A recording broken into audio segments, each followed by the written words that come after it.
هاي كيكة جوز الهند البرازيلية اللي حاليا ترند بكل العالم وكسرت الدنيا وكل الناس عملتها.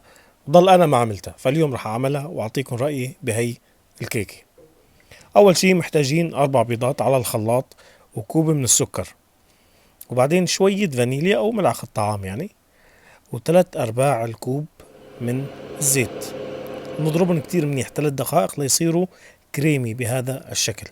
وبعدين راح انزل بكوب من اللبن الدافي او الحليب.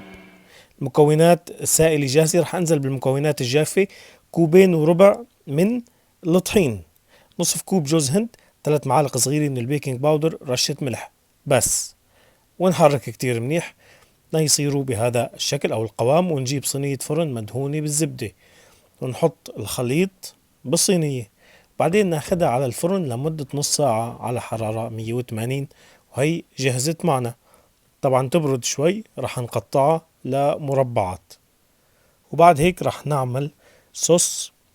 هي الكيكة إلها صوص، مشان هيك اسمها برازيلية وفيها حليب مكثف. طيب شايفين هاي الكيكة، والصوص عبارة عن كوبين من الحليب وعلبة من اللبن المكثف المحلى، حليب مكثف محلى. نحركهم كتير منيح، بعدين نشرب كل قطع الكيكة بهذا الصوص، بعدين ننزلهم بجوز الهند.